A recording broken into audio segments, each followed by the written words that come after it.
Assalamualaikum warahmatullahi wabarakatuh. Halo teman-teman, kali ini saya akan menjelaskan bagaimana cara analisis portofolio menggunakan analisis fundamental dan analisis teknikal pada perusahaan PT Ciputra Development Tbk dengan kode saham CTRA dan PT Mahaka Media Tbk dengan kode saham ABBA. Perkenalkan, saya Lutfia Hilyana Silvi dengan NIM 731141813 dari Rombel Manajemen Keuangan A 2018, Fakultas Ekonomi Universitas Negeri Semarang. Outline yang akan kita bahas kali ini mengenai keadaan ekonomi makro baik secara global maupun nasional. Kemudian mengenai saham dari perusahaan PT Ciputra Development Tbk, baik dari profil perusahaan, analisis industri, analisis fundamental yang mencangkup competitive advantage dan laporan keuangan, kemudian analisis teknikal. Begitupun pada PT Mahaka Media Tbk, kita akan membahas ranah yang sama. Masuk pada ekonomi makro dunia. Lonjakan baru infeksi COVID-19 mengancam pemulihan ekonomi global dan berpotensi memperlebar jurang ketimpangan antara negara kaya dan miskin. Peningkatan tersebut dipimpin oleh jumlah kasus yang meroket di India, disusul Argentina, Turki, dan Brasil. Hal ini membayangi pemulihan ekonomi global yang kuat sebelumnya. Kegagalan untuk mengendalikan virus atau mendistribusikan vaksin secara merata beresiko mendorong mutasi baru yang diperkirakan dapat mulai terjadi di pasar negara berkembang dan kemudian ke negara-negara maju. Kebangkitan ekonomi yang baru lahir di India sedang terancam oleh pembatasan pergerakan baru di seluruh provinsi untuk membendung gelombang baru infeksi yang telah mencapai 200.000 setiap hari selama seminggu terakhir. IMF saat ini memperkirakan ekonomi dunia tumbuh 6% tahun ini, terbesar dalam 4 dekade data. Namun IMF menggarisbawahi ramalan ini bergantung pada perkembangan pandemi. IMF mencontohkan skenario penurunan di mana kemacetan pasokan dalam pasokan vaksin dan masalah logistik lainnya. Dapat dilihat dari skenario, pertumbuhan global dapat menjadi 1,5 poin persentase lebih sedikit daripada dalam skenario kasus dasar pada tahun 2021 dan 1 poin persentase lebih lanjut di bawah garis dasar pada tahun 2022. Ekonomi makro nasional. Presiden Joko Widodo optimis target pertumbuhan ekonomi Indonesia sebesar 4,5 sampai 5,5% tahun ini bisa tercapai. Optimismenya dilatari oleh indikator perekonomian yang saat ini sudah hampir menuju kondisi normal setelah dihantam pandemi COVID-19.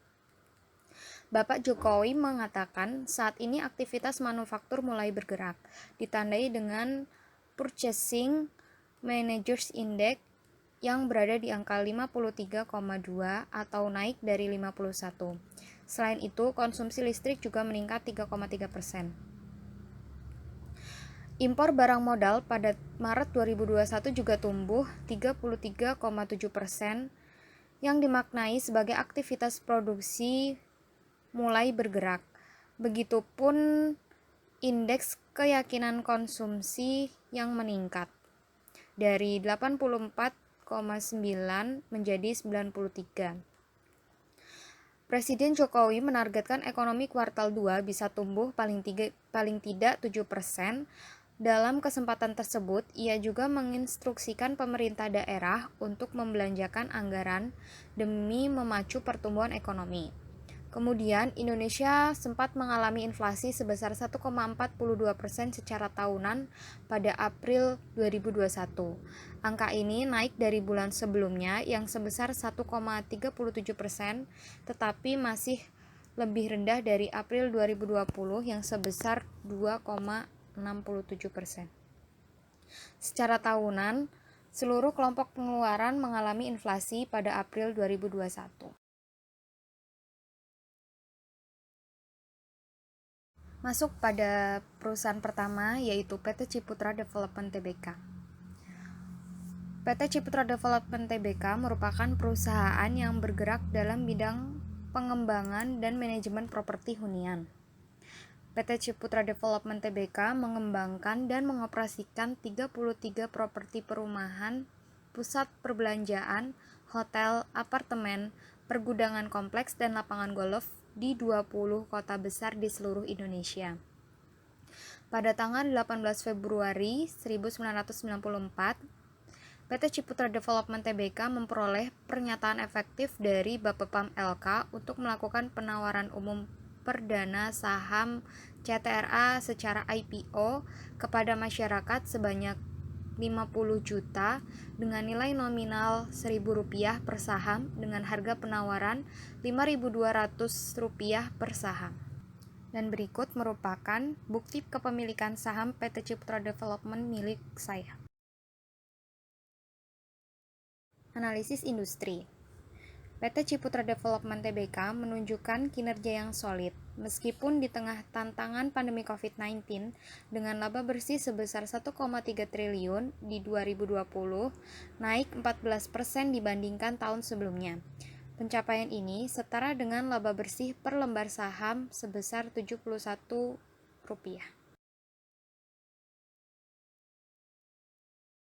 Analisis fundamental melalui competitive advantage. Dari tabel tersebut dapat dilihat, saham PT Ciputra Development Tbk memiliki share out dan market cap yang lebih tinggi dibandingkan dengan saham lainnya, yang berarti saham Ciputra lebih laku di pasaran. Kemudian, dari rasio EPS dan PER, saham Ciputra memiliki valuasi yang cukup baik, sehingga prospek emitennya pun menjadi lebih baik di masa depan untuk perekonomian.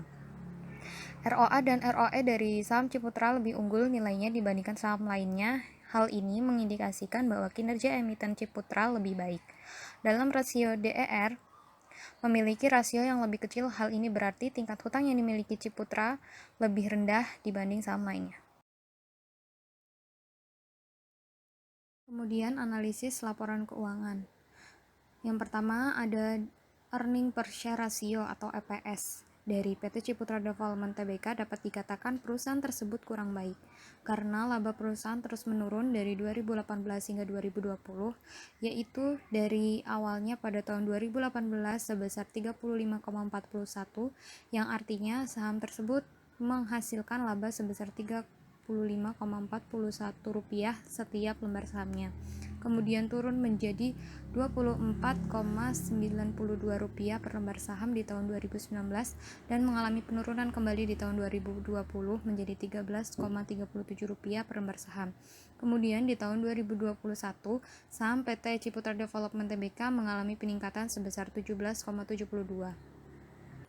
Kemudian pada price to earning ratio atau PER-nya yang menggambarkan harga saham sebuah perusahaan dibandingkan dengan keuntungan atau laba yang dihasilkan perusahaan tersebut. Di tahun 2018 hingga 2020, PER dari PT Ciputra memiliki tren naik, di mana pada tahun 2018 harga saham per lembarnya diperdagangkan 28 kali lebih mahal. Begitupun di tahun 2019 lebih mahal 41 kali dan di tahun 2020 lebih mahal 73 kali. Namun di tahun 2021 PER dari PT Ciputra mengalami penurunan yang tidak terlalu signifikan menjadi 61 kali. Pada rasio price to book value atau PBV-nya, PT Ciputra Development menggambarkan harga saham yang diperdagangkan dibandingkan dengan nilai bukunya, di mana di tahun 2018 hingga 2021 cukup stabil, walaupun di tahun 2020 sempat mengalami penurunan, namun penurunan tersebut tidak terlalu signifikan. Dari keempat tahun di atas, dapat dikatakan bahwa saham PT Ciputra Development masih dikategorikan saham yang murah karena masih dalam lingkup satu kali, yang artinya harga saham sudah sebesar 1 kali lipat dibandingkan kekayaan bersih suatu perusahaan. Kemudian dilihat dari rasio likuiditas PT Ciputra Development Tbk yang digambarkan melalui current ratio dan quick ratio pada tahun 2018 hingga 2021 berada di atas 100%. Hal ini menunjukkan bahwa perusahaan memiliki kemampuan yang tinggi untuk melunasi hutang jangka pendeknya. Selanjutnya, dari rasio solvabilitas PT Ciputra Development yang digambarkan melalui debt to total asset ratio dan debt to equity ratio. Pada rasio DAR PT Ciputra Development di tahun 2018 hingga 2021 berada di bawah 1. Hal ini berarti bahwa perusahaan mampu melunasi hutang jangka panjangnya melalui aktiva yang dimiliki. Namun, pada rasio DER, PT Ciputra Development berada di atas 1, yang artinya perusahaan memiliki hutang yang lebih besar daripada modal atau ekuitas yang dimiliki. Pada rasio profitabilitas PT Ciputra Development Tbk yang digambarkan melalui return on asset, return on equity, gross profit margin, dan net profit margin-nya. Rasio NPM dan GPM PT Ciputra Development sepanjang 2018 hingga 2021 cenderung stabil. Hal ini menunjukkan bahwa kemampuan perusahaan untuk mengelola laba, baik laba bersih maupun laba kotornya sudah cukup baik. Selain itu, kemampuan perusahaan untuk mengelola modal yang tersedia secara efisien untuk menghasilkan pendapatan masih perlu ditingkatkan agar ROA dan ROE perusahaan mengalami peningkatan.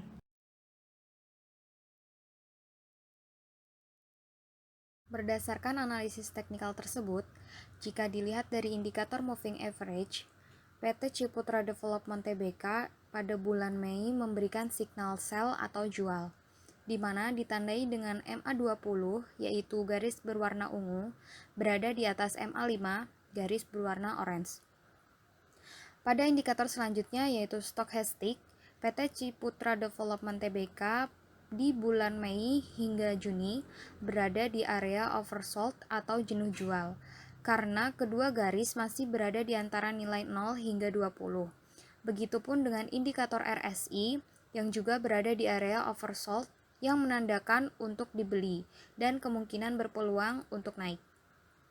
Sedangkan pada indikator MACD, PT Ciputra Development di bulan Juni kurang dari 0 atau bearish yang merupakan signal jual. Masuk pada perusahaan kedua. PT Mahaka Media Tbk merupakan perusahaan induk multimedia yang berada di Indonesia. Perusahaan ini memiliki 4 lini usaha, yaitu pengembangan usaha dan media baru, penerbitan, penyiaran, dan media luar ruangan. Ruang lingkup kegiatan PT Mahaka Media Tbk adalah penerbitan dan pencetakan pers dan non-pers, termasuk perfilman, periklanan, dan informasi multimedia. Saat ini, Mahaka Media Tbk menjadi induk perusahaan multimedia dengan unit-unit usaha seperti Surat Kabar Harian Republika, majalah Golf Digest, penerbit buku Ayat-Ayat Cinta, televisi Jack TV, radio Gen FM, Delta FM, Female Radio, serta Prambors, media luar ruang, serta media digital. Mahaka Media Tbk didirikan pada 28 November 1992 dengan nama PT Abdi Masa, kemudian diubah menjadi PT Abdi Bangsa dan mulai beroperasi komersial pada tahun 1993. Pada tanggal 5 Februari 1993, PT Mahaka Media Tbk memperoleh pernyataan efektif dari BPPAM LK untuk melakukan penawaran umum perdana saham ABBA secara IPO kepada masyarakat sebanyak 2.899.951 dengan nilai nominal Rp1.000 per saham. Saham ini ditawarkan tidak dicatatkan di Bursa Efek. Kemudian pada tanggal 29 Juni 2000, PT Mahaka Media Tbk memperoleh pernyataan efektif untuk melaksanakan penawaran umum terbatas sebanyak 15 juta saham dengan nilai nominal Rp1.000 per saham, di mana setiap pemegang saham yang memiliki 2 saham berhak atas 3 hak memesan efek terlebih dahulu atau HMETD untuk membeli 3 saham baru yang ditawarkan dengan harga Rp1.500 per saham. Kemudian berikut merupakan bukti kepemilikan saham PT Mahaka Media Tbk milik saya. Analisis industri. PT Mahaka Media Tbk melalui anak perusahaannya yaitu PT Mahaka Radio Integra Tbk atau MARI tengah mengembangkan bisnis digital melalui pembuatan aplikasi terkait upaya adaptasi digital dan juga pandemi COVID-19. Keputusan ini terkait dengan pertimbangan kebutuhan masyarakat saat ini ingin selalu terhubung di masa pandemi COVID-19. Selain itu, Perkembangan teknologi digital yang pesat tidak bisa dipungkiri juga memaksa PT Mahaka Media Tbk untuk beralih dari media konvensional. Terdapat dua fokus perluasan bisnis aplikasi untuk Mahaka Media, yaitu community based dan juga menyiapkan aplikasi yang akan bermain di area audio dan video. Oleh karena itu, dibuatlah bisnis aplikasi digital company based yang merupakan anak perusahaan dari.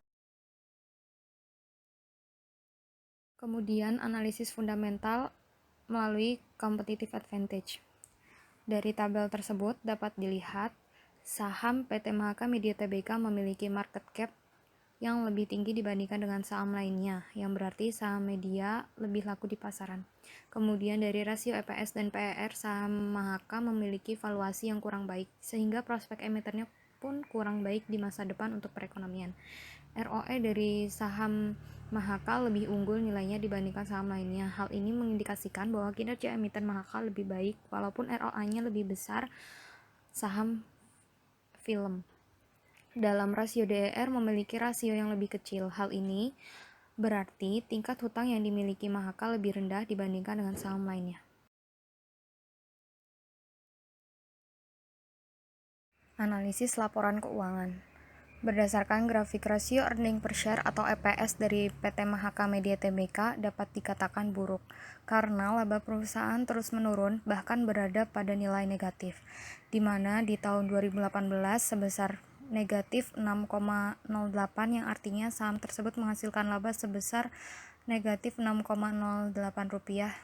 Di tahun 2019 sempat mengalami peningkatan menjadi negatif 4,20 rupiah per lembar saham, namun di tahun 2020 mengalami penurunan yang signifikan menjadi negatif 8,41.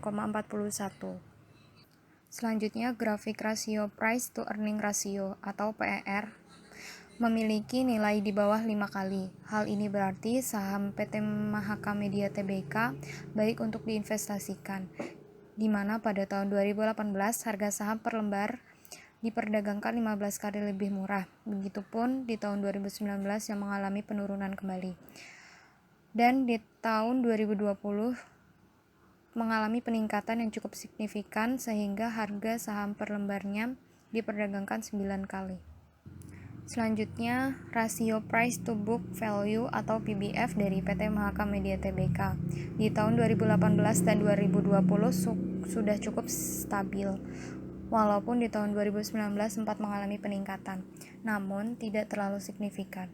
Di tahun 2020, harga saham yang diperdagangkan menurun pesat menjadi negatif 3,85. Pada tahun 2018 dan 2019 dapat dikatakan bahwa harga saham PT Mahaka Media diperdagangkan 1 kali lipat lebih mahal dibandingkan kekayaan bersih perusahaan. Sedangkan di tahun 2020 diperdagangkan 3 kali lipat lebih murah dibandingkan kekayaan bersih perusahaan.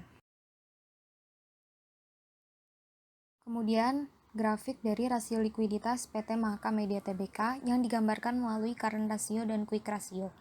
Pada tahun 2018 hingga 2020 berada di bawah 100%. Hal ini menunjukkan bahwa perusahaan masih perlu melakukan perbaikan pada efisiensi modal kerjanya. Dengan angka di bawah 100% menunjukkan bahwa perusahaan kurang mampu dalam melunasi hutang jangka pendeknya. Lanjut pada rasio solvabilitas. Dilihat pada nilai DAR PT Mahaka Media Tbk tahun 2018 hingga 2019 berada di bawah 1, yang berarti perusahaan mampu melunasi hutang jangka panjangnya melalui aktiva yang dimiliki. Namun di tahun 2020 nilai DAR naik berada di atas 1, bermakna perusahaan tidak mampu melunasi hutang jangka panjangnya melalui aktiva. Sedangkan pada rasio nilai DAR PT Mahaka di tahun 2018 hingga 2019 berada di atas 1, yang artinya perusahaan memiliki hutang yang lebih besar daripada modal atau ekuitas yang dimiliki. Namun di tahun 2020 mengalami penurunan yang sangat tajam hingga jauh di bawah 1. Bermakna perusahaan memiliki hutang yang lebih rendah daripada modal atau ekuitas yang dimiliki. Kemudian pada rasio profitabilitas dari nilai NPM dan GPM PT Mahaka Media Tbk sepanjang 2018 hingga 2020 kurang stabil. Hal ini menunjukkan bahwa kemampuan perusahaan untuk mengelola laba baik laba bersih maupun laba kotor kurang baik. Selain itu, kemampuan perusahaan untuk mengelola modal yang tersedia secara efisien untuk menghasilkan pendapatan masih sangat perlu untuk ditingkatkan agar ROA dan ROE perusahaan mengalami peningkatan yang lebih tinggi lagi. Berdasarkan analisis teknikal di atas, jika dilihat pada indikator moving average PT Mahaka Media Tbk di bulan Juni memberikan signal buy atau beli, di mana ditandai dengan MA20 yaitu garis berwarna ungu berada di bawah MA5 yaitu garis berwarna orange. Pada indikator selanjutnya yaitu stochastic, PT Mahaka Media Tbk pada bulan Juni berada di area oversold atau jenuh jual, karena kedua garis masih berada di bawah 80, yaitu di antara nilai 0 hingga 20. Begitupun dengan indikator RSI yang juga berada di area oversold, yang menandakan untuk dibeli karena dalam area jenuh jual. Sedangkan pada indikator MACD, PT Mahaka Media Tbk di bulan Juni berada di nilai 0, dan itu berarti dalam fase bearish yang merupakan signal jual. Terima kasih teman-teman. Sekian dari saya. Mohon maaf apabila masih terdapat kesalahan dalam penyampaian maupun tutur kata. Wassalamualaikum warahmatullahi wabarakatuh.